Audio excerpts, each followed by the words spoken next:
just saw on the computer that Tulipmania is coming today. That must be it. Let's see here.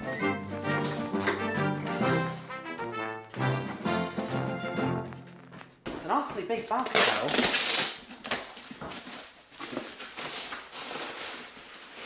Ticket to Ride the Nordic Countries by Alan Moon. Well, it's a good game, but it's no Tulipmania.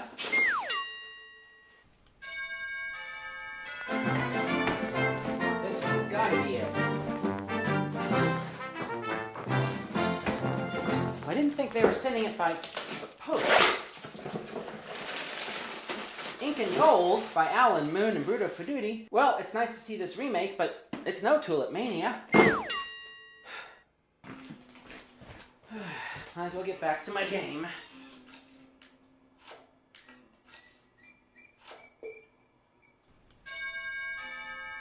There it is! Here we go again.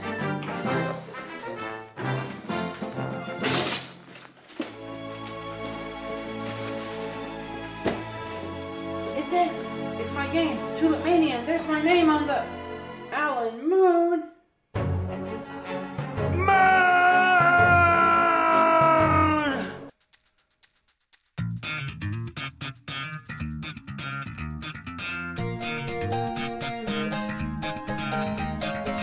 Hi there, this is Scott Nicholson. Welcome to Board Games with Scott. This is a regular video series where I take a game and explain it and lightly review it. My hope is to help you decide if it's a game you want to purchase. Now, I need to say something about this episode. The game I'm going to cover, Tulipmania 1637, is my game. See, there's my name. That's me right there, Scott Nicholson. That means that this episode is not objective. You should not consider it objective. I got this copy of the game as an advance copy from the publisher to make this video. It was free. Anytime you buy a copy of the game, I make a little money. So, therefore, take this episode as a sales pitch. If you want to do that, don't consider it objective, and I'm not going to continue to make that disclaimer, but I'm just putting it up front there. I made this game. I'm going to tell you about the game, and I don't think it's a game for everyone, and I'll tell you who I think it's for later on in the episode. So, this is Tulipmania 37. It's my game. It started development back in 2006 when I was in Amsterdam at the Tulip Museum. Down on the bottom floor of the Tulip Museum, there was a whole display on Tulipmania. And it was an actual event that happened in the Netherlands in the 1600s. What had happened is the year before, the plague was ravaging and 1 out of 7 people died. Think about that.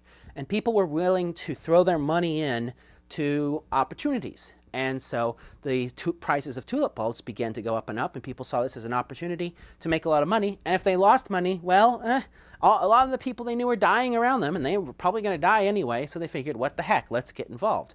And so the prices of tulip bulbs shot up and up and up and up and up, until finally the government came in and stopped it, because if they hadn't, this probably would have just completely destroyed the Dutch economy.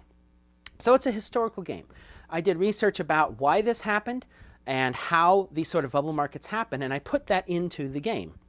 Now, Tulipmania is a game about manipulation, and in this game, you are attempting to manipulate the market, to manipulate a network of buyers that you know, that were represented by cards in your hand, and to manipulate the other players sitting around the table. And so, at its core, you're going to be doing a lot of manipulation, and you have to decide if that's the sort of thing you like in a game.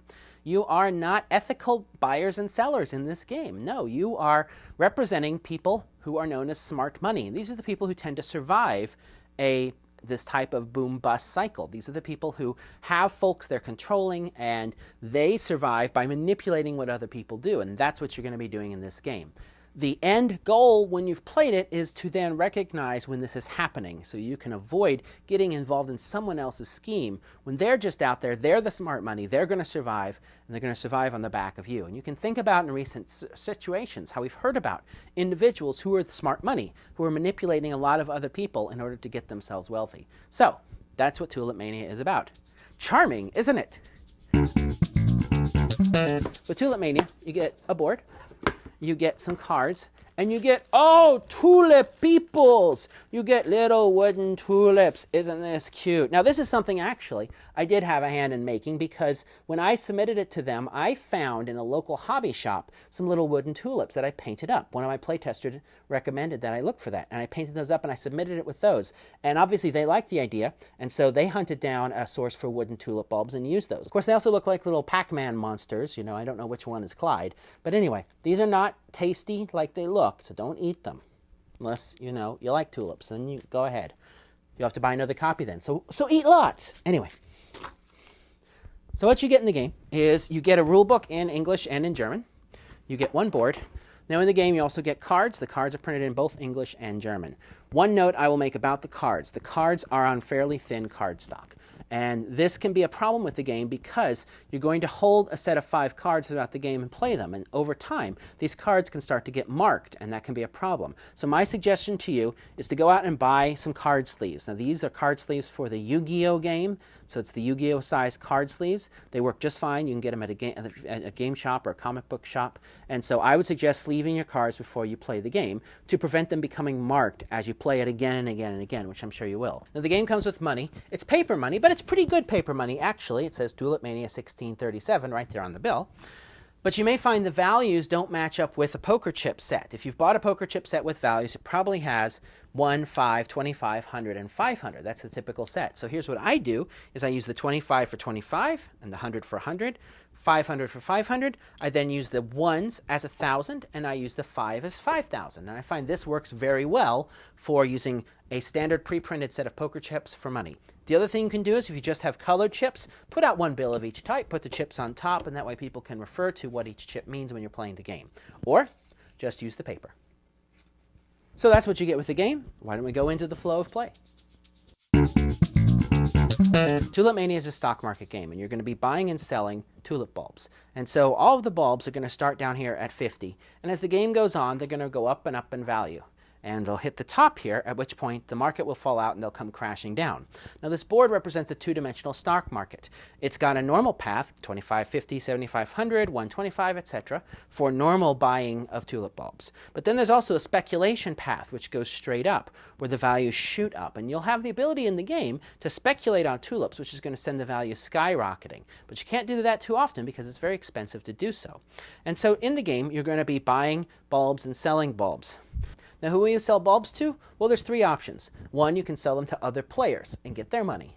2, you have the opportunity to sell it to the bank and get some money. And 3, you have the ability to sell it to your buyers. During the game, you're going to start with 3 of these cards, and you're going to get 3 more in the first 3 turns of the game. These cards represent your network, and these are people who are willing to buy a bulb of that color at any price. One note on the colors, these are the blue and the purple. If someone just gets this one, they may think they have a purple when they really have a blue. The way I remember it is there's a flower that's different on each one, and the one that is blooming the most, that is flowing out, is blue, and the one that's closed up is purple. The bulbs themselves are certainly different colors, but the cards can be a little confusing.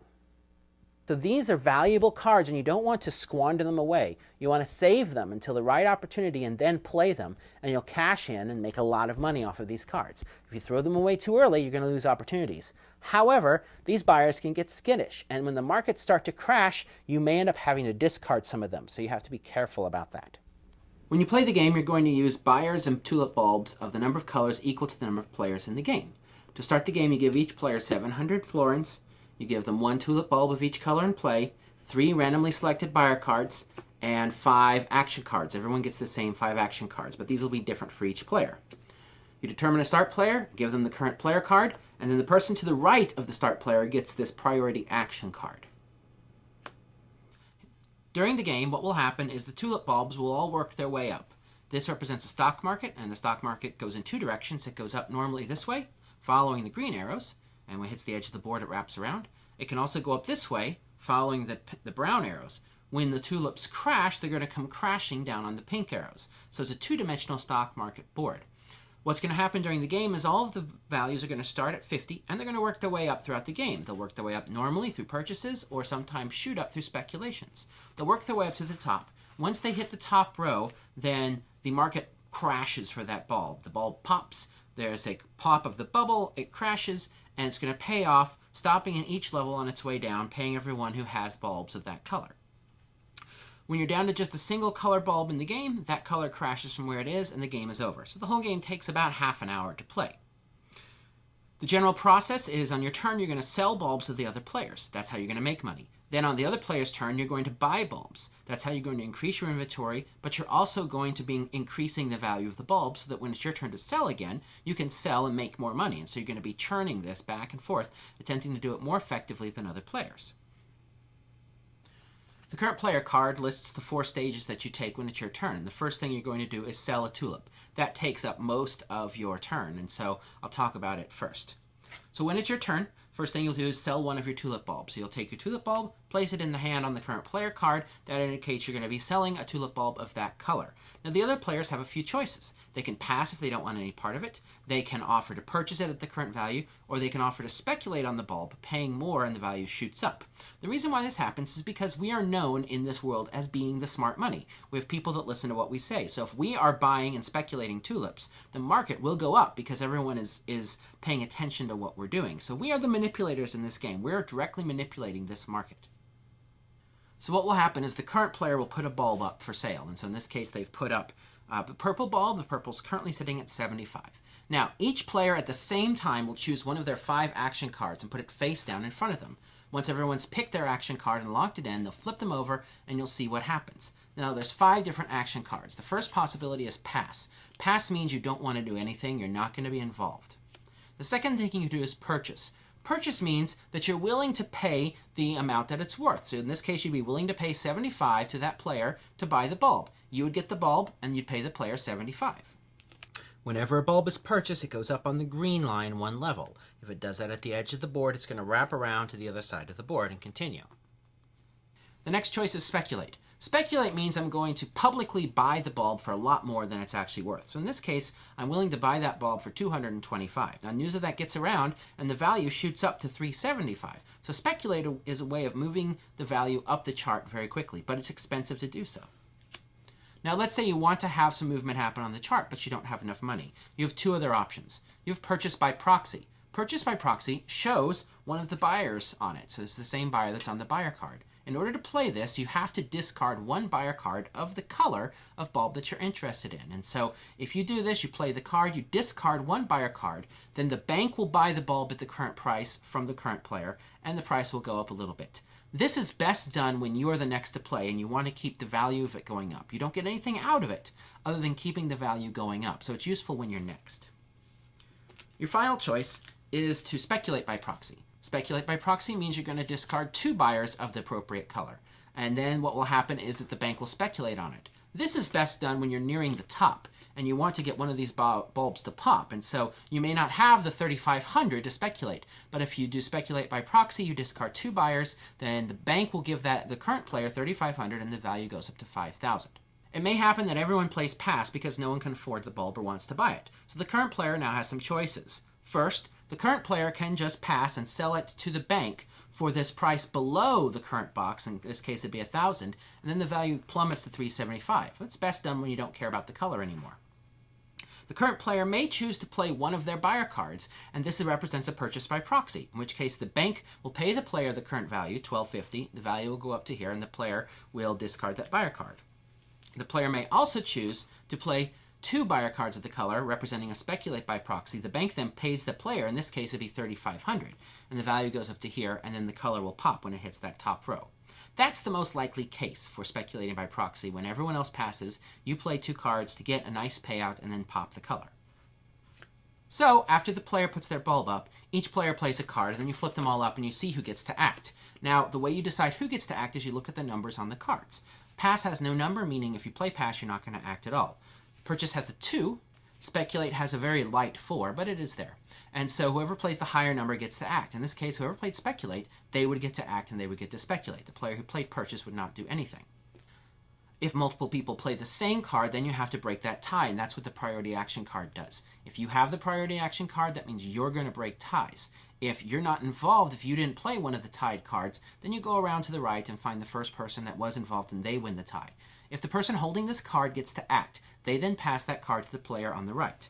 So it's going to move around quite a bit. Also, if the person who is holding this card becomes start player, they immediately pass this card to the player on the right. So this card is going to fly around the board. There'll be some times where it doesn't feel fair because someone just got it, then they become start player, then they lose it. But it moves very quickly, so don't worry about it. After the current player sells a tulip, they get to take a new buyer card. With 3 or 4 players, there'll be 2 buyer cards face up. With 5 players, there'll be 3 buyer cards face up. The player can take either buyer card or one from the face down stack. When you set up this deck, the game will tell you how many cards to put out, such that this stack only lasts for 3 rounds. And after 3 rounds, then players get no more buyer cards. So you're only going to have 6 buyer cards during the game. The final thing a player does on their turn is they may buy a bulb of a color that they didn't sell. So they sold purple this turn, but they could buy this yellow at $2.50. They can buy it from the bank. So they pay $2.50, they take the bulb, and the value goes up just like a normal purchase. If the bank is out of a color, then the player can't buy that color. And the player does not have to buy a bulb. They may choose to just pass. Once they finish taking their turn, then they're going to pass the current player card over to the left, and the next player will go. The final thing I need to talk about is what happens when a color pops. So when a color reaches this top row, at that point, the general populace is tired of our nonsense. They figured us out, and the market crashes for that tulip, and people get to sell it off. And so the way it's going to work is there's 2 ways that a color can pop. One way is naturally. If it gets to this last row where it's worth $1,500 and someone purchases it, it naturally goes up to $3,000. Now this doesn't freak people out quite as much, but the color does still pop, at which point you're going to sell it off. When a color pops, then you pause the game and everyone gets involved. And so what happens when it pops is any player that has a single buyer card and a single bulb of the appropriate color may then play it and get 1 payout at that top level. So in this case, this person would get $3,000, this person would get $3,000. And then it drops down to that next box, in this case, the $2,000 box. And then any player out there that still has another buyer plus bulb combo may play it and get 1 payout at the next level. And then it drops again. And now, any player with another buyer plus bulb pair may play it and get another payout. If no one has a buyer plus bulb pair, then anyone with just a lone bulb may play it at this point and get a payout. So what will happen is you start at the top and people with buyer plus bulb get 1 sale at the top level, another buyer plus bulb gets 1 sale at the next level. You continue going down until no one has a buyer plus bulb, and then everyone with just loose bulbs gets to join in and again do 1 sale at each level until the color is gone.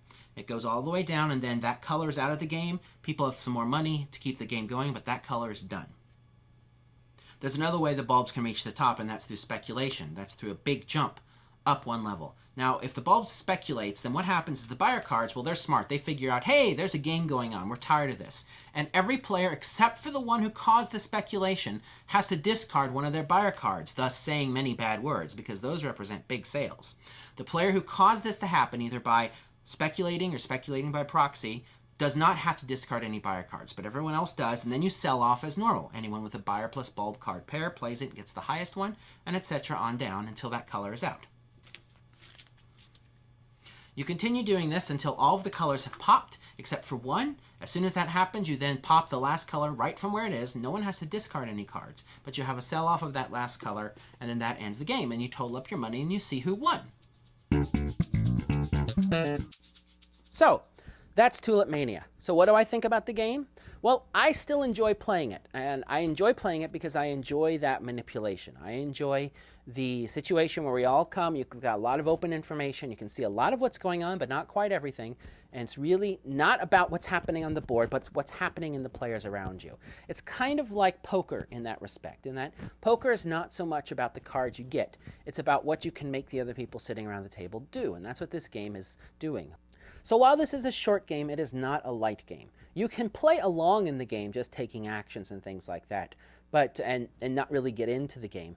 You won't get a lot of enjoyment out of it. So this game is best enjoyed by people who like to think about what everyone else is doing. And this is why it's been interesting. The game has been implemented in an online form, and I find I don't enjoy that form very much because people are rapidly pushing buttons to take their turn, and they're not stopping to think about, well, what's going on here, and how do I manipulate the situation? How do I get that player over there to buy the thing I'm getting ready to put up? Or what should I choose in order to make the most money?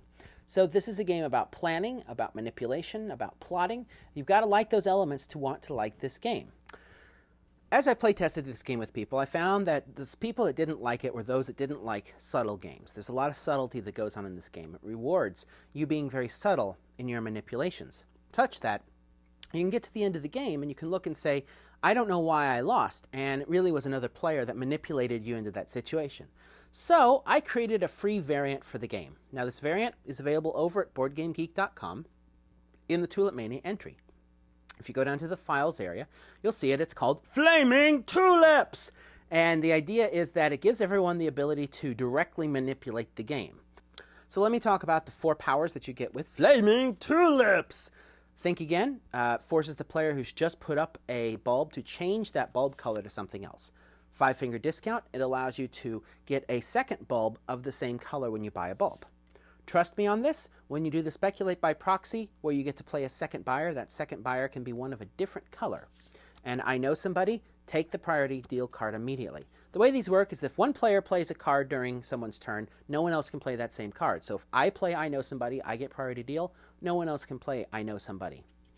So the full rules are there. You can try it out. I find that people that like non-subtle games, they like take that card games, really like this expansion because it allows you to really mess with people's plans.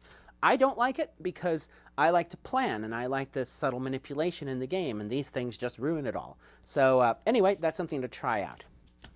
So that brings me to the end of the Tulipmania advertising video thingy. Hopefully you've seen enough to decide if it's a game you want to purchase. It will be available in the US in September 2009. It's already available in the UK. If you want to order it, pre-order it, you can go to funagain.com. You can pre-order it there. It's going to be distributed in the US through Alliance Distribution, which means if you go to your friendly local game store, ask if they get things from Alliance, they should be able to order it for you. The retail price is about $30, and so it's not an expensive game, one you can try out. It's short, so if you don't like it, well, you haven't wasted a lot of time, and if you do, you can try it again and learn a little bit more the next time. And the overall lesson here is don't trust people with your money. Ask, why are they going to benefit from taking my money? And think about what they're doing, because they may be manipulating you and a bunch of other people to help them do a better job with their portfolios. So watch out for that. So that's enough for that. Thank you very much, and I'll see you all in a future episode of Board Games with Scott. For more things like this, head over to BoardGamesWithScott.com. Thanks. Bye-bye.